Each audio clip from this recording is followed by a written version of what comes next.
what's going on, everybody? So today I'm going to be replacing the fan and rewiring the fan plug in my it's going to be for a 99 to 04 Jeep Grand Cherokee with a 4.0 liter. If you have the 4.7 liter, it's not going to retain to this information because you have a different fan. It runs off the power steering pump and it's hydraulic. This is for an electric fan for a 4.0. So first, you want to start, disconnect your battery. If you're going to be rewiring like me, disconnect your battery. And I'll show you where all the bolts are. I'll show you how to get it out. You don't really have to take too much off. It's pretty easy. If you do have the Jeep with a tow package, you're gonna have a mechanical fan. I have a mechanical fan, but I take it off for the winter because it causes the Jeep to run really cold, and you don't get too great a heat. And we're in September now, so it's gonna be cooling down, so I have it removed. But for the summer, I do put it back on. Hopefully this helps you guys out a little bit. The tools you're going to need to do this is 13 or a 10 millimeter, whatever battery terminals you have. My battery terminals are aftermarket terminals, so they take a 13 millimeter wrench. You want to remove your negative battery terminal. You can remove both. It's completely up to you. You're going to need a 10 millimeter ratcheting wrench for the bottom of the fan shroud bolts. They are very, very hard to get to. Just be patient. You can get them. They do come out. You got to be patient. The top ones are easy. Use a 10 millimeter socket, a small extension, and a ratchet. Wire cutters if you're rewiring your fan, and a flathead to get your overflow hose off the radiator if you have a clamp on it. I don't think they come stock with a clamp. I have a clamp on mine. I just wanted to clamp it. But that's really all you're going to need to do this. Also, when you're rewiring your fan, make sure your fan's spinning the right way. You want the air blowing in on the motor, so you want it sucking air through the radiator. So what I would suggest doing is hooking the fan up to the battery and figuring out which way makes it spin which way. And then you know which is positive, which is negative, and just make sure it's wired right, because if it's spinning the wrong way, it's not going to cool the motor off. But it's really not a hard job. Don't be afraid of it. It's very easy to do. Like I said, mine's going to look a little bit different than a stock Grand Cherokee, but it's pretty much the same for the most part. Same bolts and everything. I just have a little bit less room to work with.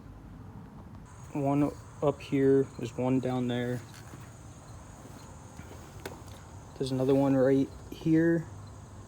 And that stud that comes out right down in there. And then there's one underneath. Now, you can remove this hose to get it out.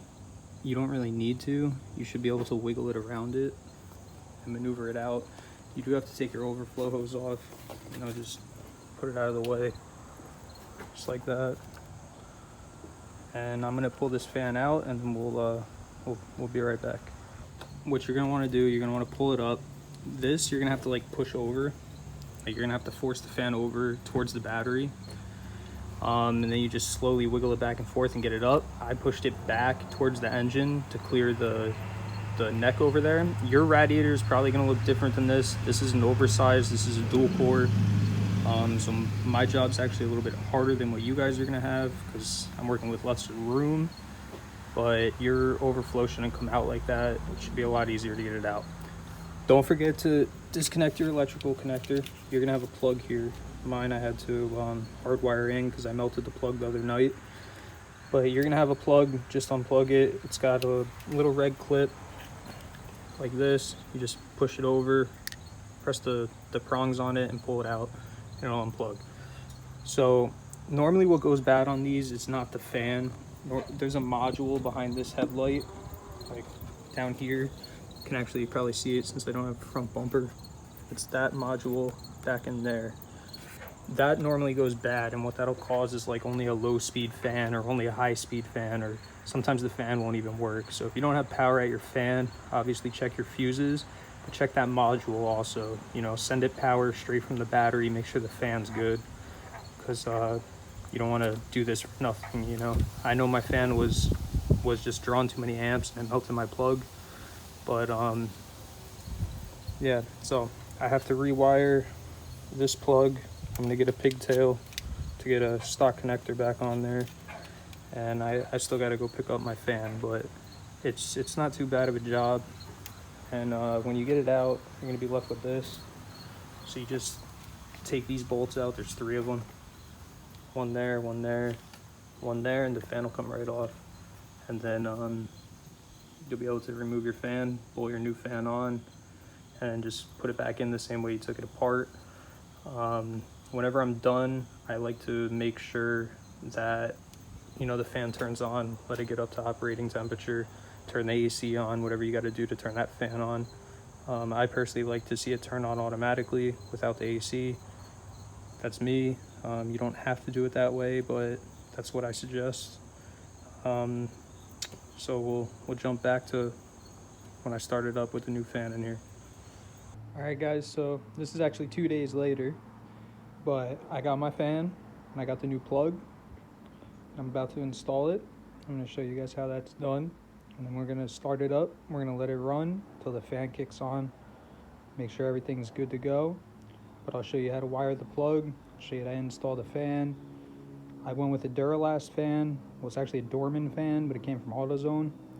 The reason why I did that was because if I have an issue with it, I could bring it back. There's like a year warranty on it, way less of a headache. I do usually use Rock Auto for parts, but I haven't been having too great of luck with them lately, and I wanted to be able to bring it back if anything happened to it. So let's jump right into it and get this thing running again. New fan, the new plug.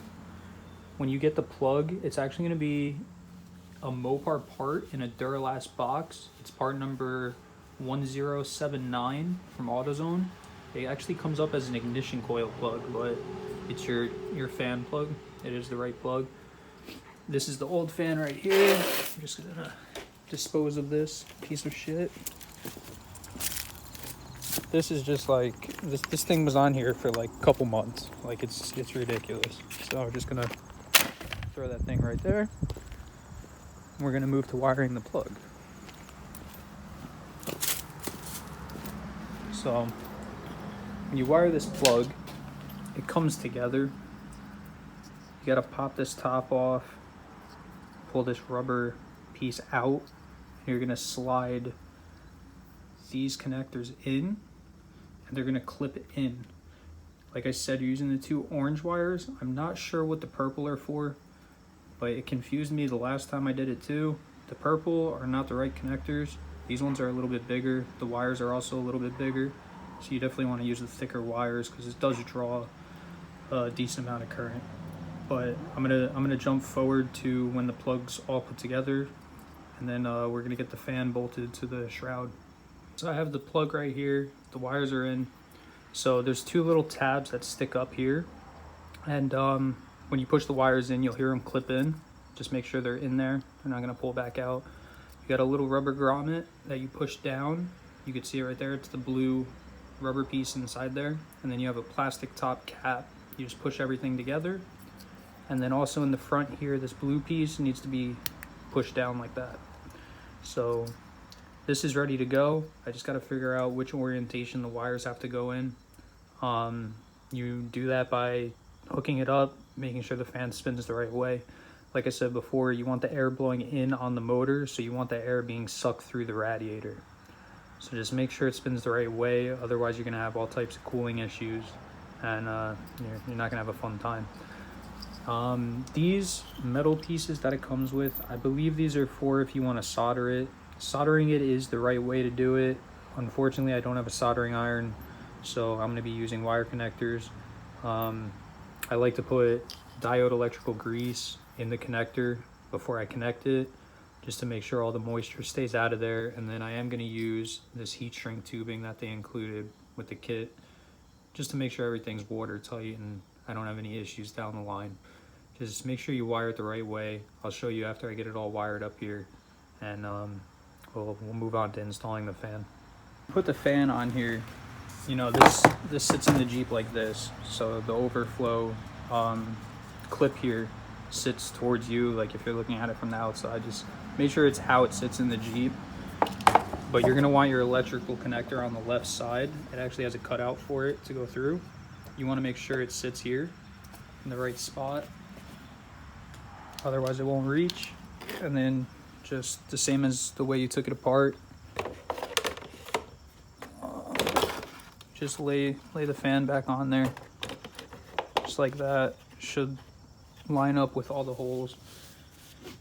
And then you have 3 10mm bolts. I'm gonna get those tightened, and then I'm gonna get this fan back in there. Just make sure it's the right orientation. Now this came with a connector on here. I have to take this off and bring it that way, but other than that, it looks how it should. You shouldn't have any issues. All right, so the fan's all bolted on here with the 3 screws, one there, and one up there. The plug gets fed through here. Unfortunately, the plug is a little short. This clip is supposed to go in that hole, and it does not reach, but that's okay, because I'll tie it up a different way if I have to. It's not a big deal to me.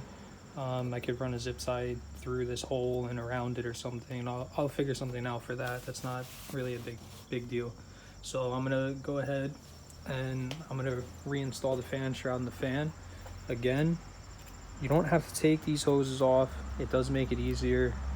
I don't want to bleed my cooling system, and I doubt you do either. So what you're gonna do is you're just gonna wedge it over. You know, the hose obviously flexes. You'll be able to get it in there. I promise it'll go in.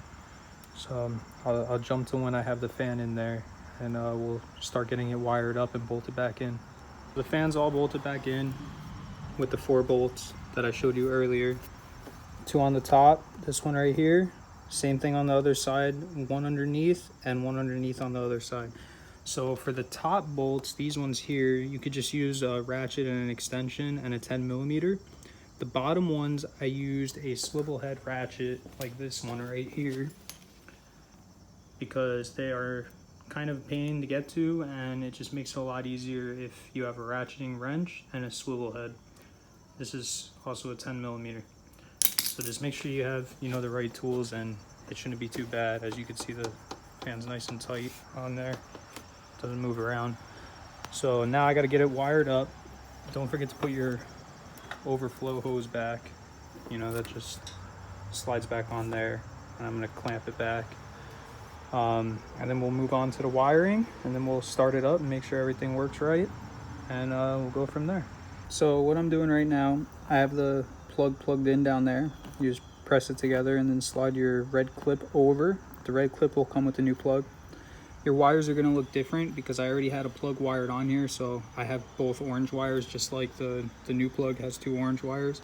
So what I'm going to do is, I have one tied together right now. I'm going to start the Jeep, and I'm going to touch this one to that one with the AC on and see which way the fan spins. When I figure out which way is the correct way, I'm going to mark the wires with this black Sharpie, just so I know which wires go to what. And then when you're all said and done, you're going to put the wires together with wire connectors or solder. You should use solder. I don't have a soldering iron, so I'm going to use wire connectors. And then I'm going to slide heat shrink tubing over. This way it's nice and airtight. And I'm going to fill with diode electrical grease. And I have a zip tie to tie the wires up after I'm done. So I'm going to figure out which orientation those wires go in. And then I'm going to get everything wired up. And I'm going to let it run until the fan comes on by itself when it gets up to operating temperature.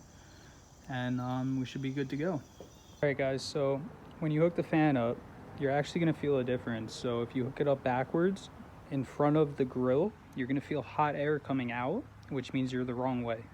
You want cool air going in, you know, sucking through the radiator. You want cool air, not hot air going through the radiator. So the first time that I hooked it up, I just so happened to be the right way. I'm not sure what color the wires are which way, because like I said, I have 2 orange wires that are getting connected to 2 orange wires, but just you'll feel the difference, and you'll actually hear the difference in the motor. If you hook it up backwards, it's kind of louder, and then if you hook it up the right way, it's quieter. But definitely the dead giveaway is hot air in front of the grill means you're backwards. Cold air in front of the grill means you're the right way. So I'm gonna get this completely wired up, and then I'm gonna let the Jeep run and let the fan kick on automatically, and then I'm done with the job. So all the wiring is done. I zip tied it up here This is the main harness to the positive terminal on the battery. I just zip tied it right here. Your wires are going to be a lot shorter than this. Mine are only long because I already had an extension harness. I put 2 wire connectors.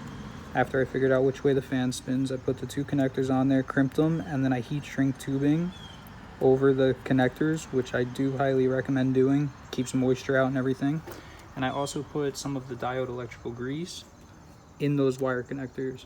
So it's all set now. The fan's in, everything's hooked back up. I'm gonna let it run, make sure the fan goes on automatically, and your job's complete. And you should be back to having a Jeep.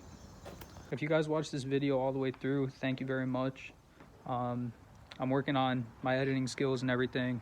You know, I'm trying my best. It's like a learning process for me.